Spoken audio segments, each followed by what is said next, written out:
गोलियों की तड़तड़ाहट से गूंजता जंगल, वन कर्मियों की तस्करों से मुठभेड़। तो सामने आओ, सामने आओ, सामने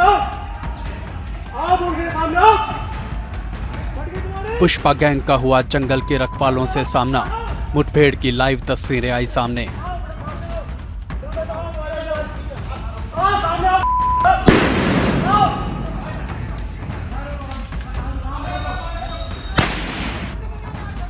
वन कर्मियों का लकड़ी तस्करों को ओपन चैलेंज, दम है तो सामने आओ।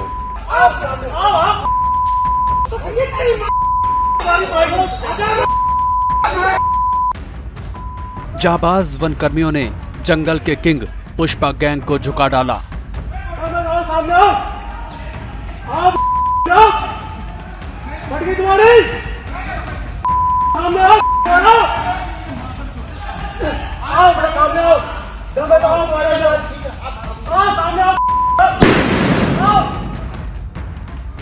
वन कर्मियों की गोली के आगे फेल हुआ पुष्पा गैंग का छर्रा, जान बचाकर भागे लकड़ी तस्कर।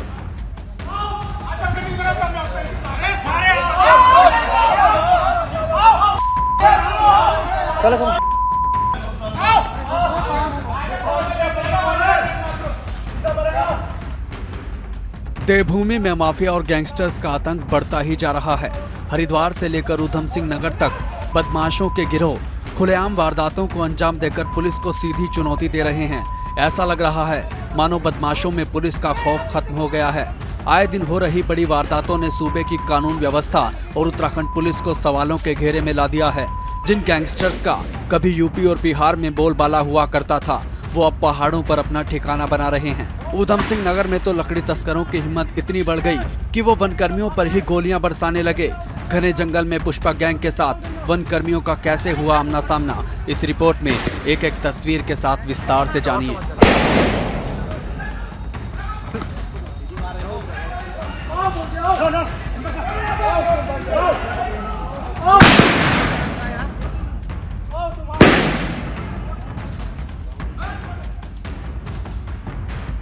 पुष्पा गैंग ने ऊधम सिंह नगर के जंगलों में डेरा डाला था। जंगलों के कीमती खजाने को लूटकर ले जाने की पूरी तैयारी थी।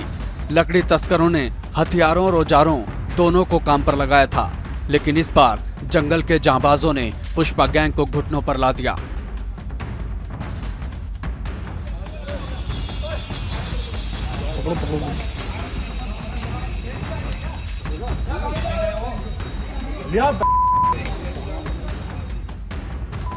पुष्पा गैंग जंगलों का सफाया करता, इससे पहले वन कर्मी मौके पर आ गए और फिर पुष्पा गैंग का फॉरेस्ट फाइटर्स से हो गया आमना सामना।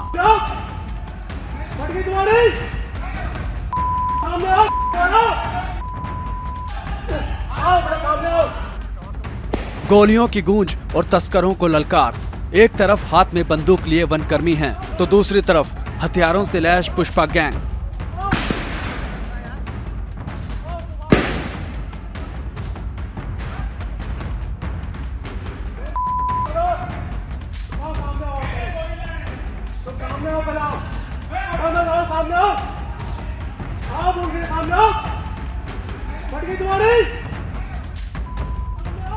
लकड़ी तस्करों से मुठभेड़ की ये तस्वीरें ऊधम सिंह नगर के तराई केंद्र वन प्रभाग में पीपल पहाड़ रेंज की हैं, जहां जंगल में वन कर्मियों और तस्करों के बीच जमकर फायरिंग हुई।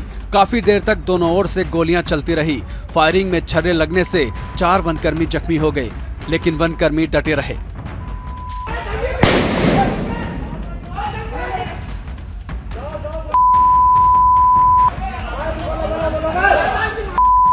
जंगल में पेड़ों के पीछे छिपकर वार कर रहे पुष्पा गैंग को वन कर्मियों ने सामने आने का ओपन चैलेंज दे दिया और आखिरकार लकड़ी तस्करों ने जान बचाकर भागने में ही अपनी भलाई समझी।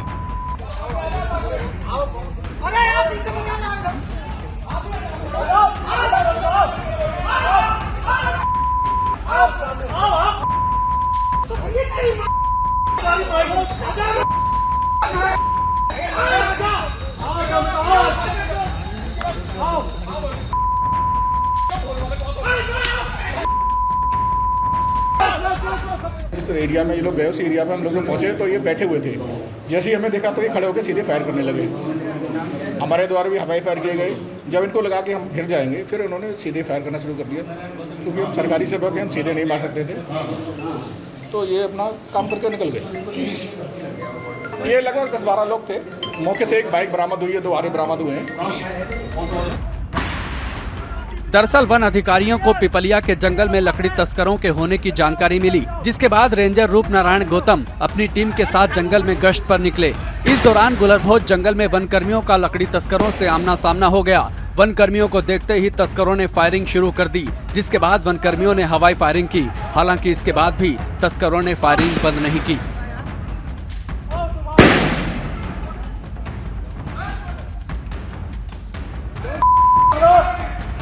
सामने आओ, तुम सामने आओ, पहले आओ, सामने आओ, आप उठ गए, सामने आओ, फट गई तुम्हारी, सामने आओ, सामने आओ, जब बताओ सामने आओ। इस मुठभेड़ के दौरान रेंजर रूपनारायण गौतम, वन रक्षक सौरभ शर्मा, कमल तिवारी और हीरा सिंह घायल हो गए, जिन्हें इलाज के लिए आनन फानन में रुद्रपुर के जिला अस्पताल में भर्ती कराया गया। सूचना मिलने के बाद जिले के नवनियुक्त एसएसपी मणिकांत मिश्रा भी जिला अस्पताल पहुंचे और घायलों का हालचाल जाना। गदरपुर थाना क्षेत्र में जो घटना हुई है उसमें 4 लोग घायल हुए हैं, जिनको बहुत हल्की चोटें आई हैं और गन शॉट इंजरी है, जिसमें कि अभी डॉक्टर से पूछने पर पता चला है कि छर्रे लगे हैं इनको।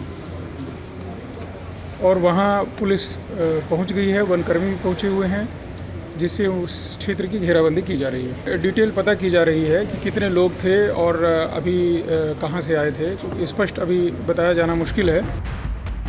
वन कर्मियों पर गोलियां चलाकर लकड़ी तस्कर भाग निकले। फिलहाल पुलिस और वन विभाग की टीम ने जंगल की घेराबंदी कर ली है। गदरपुर थाने की पुलिस ने मामले की पड़ताल शुरू कर दी है। वन कर्मियों ने जंगल में गश्त बढ़ा दी है और पुलिस पर गोली चलाने वाले पुष्पा गैंग की सरगर्मी से तलाश की जा रही है।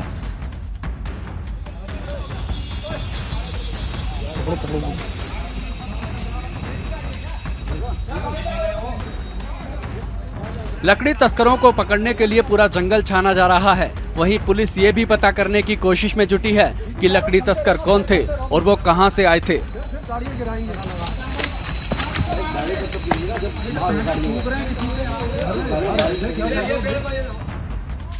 उत्तराखंड के शहरों में बदमाशों का बोलबाला है, तो वहीं जंगलों में लकड़ी तस्कर गिरोह का आतंक बढ़ता जा रहा है, जिसने पुलिस और वन विभाग दोनों की टेंशन बढ़ा दी है।